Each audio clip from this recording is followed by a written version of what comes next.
Waterloo Regional Police Chief Mark Kroll joins us in studio for our Chief Chat. It's great to see you. Good afternoon. Okay, so I want to start by talking about a swatting investigation that stems from a year ago that saw a 15-year-old facing multiple charges. Can you give us an update on that investigation? Sure. This dates back to last year where a 15-year-old was involved in various swatting or false reporting events to police. So this shut down schools. There was concerns of violence in public places, places of businesses, and so on.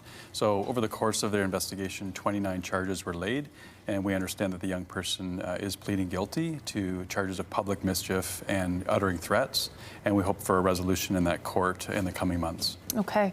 Let's talk a little bit about the difficulty with these types of calls and how hard it can be to track someone down. Yeah, it's amazing in this era that we're in with computers, and everyone has a supercomputer capability, artificial intelligence, so people can mask their identity around the globe. We see that in fraudulent activity where we're always trying to trace the source of the threat or the information, and it causes, a great amount of work for our investigators.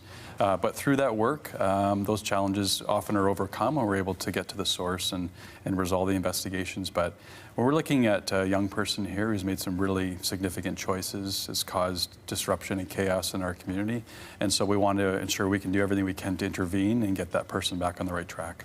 I think sometimes the difficulty when young people make poor choices, they don't always recognize the consequences. That's something police are hoping to teach young people about through the youth engagement strategy. Can you tell us about that program? Yeah, it's something that we've been working with community partners on, is to understand sources of stress and concern and opportunity for young people. So our youth engagement strategy is meant to connect us and partners to young people to help steer them on the right path, make good choices, and also provide them pathways of diversion whenever they're involved in criminal activity or the concerns about guns, gangs, all that type of stuff that young people are facing, many pressures in our society.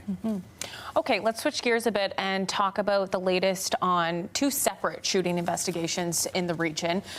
Two separate arrests have been made in connection to those shootings that stem from a year ago as well. Can you provide us an update on those investigations? Yeah, very proud. Just in the last month, we've laid charges for two shootings. One dates back to a shooting in Waterloo, where we've made arrests and charges. Another one for a homicide that occurred on Lena Crescent in Cambridge from last year.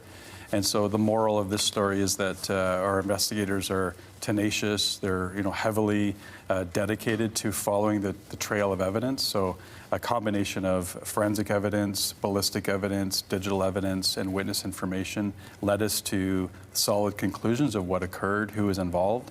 And then it sometimes takes us months to find the people. They may, in this one case, individual had fled to Winnipeg. So it takes us time to coordinate, but we're happy to bring those to a resolution and hold those people accountable. Certainly.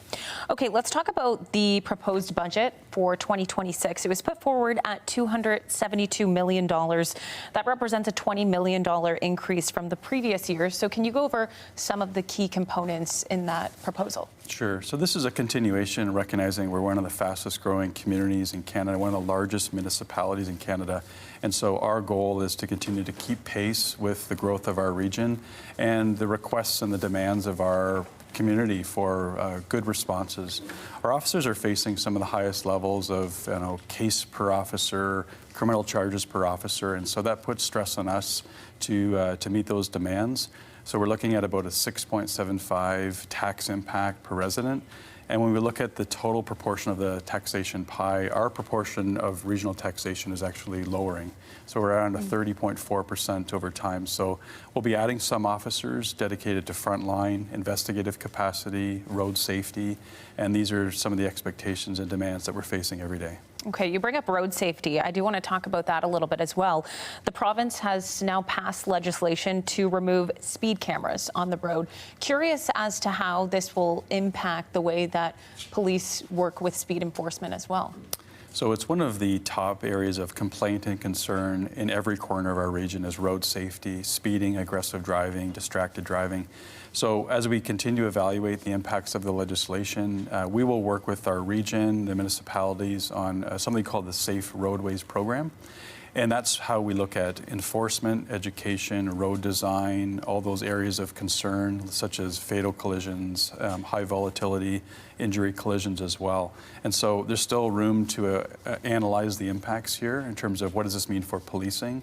How do we move ahead for enforcement and education and driving down unsafe behavior on our roadways? But we're committed to working through it, and we hope to continue to invest in safe roadways. Okay. Well, Chief Kroll, appreciate the time. Thank you for coming into the studio today. Thank you very much.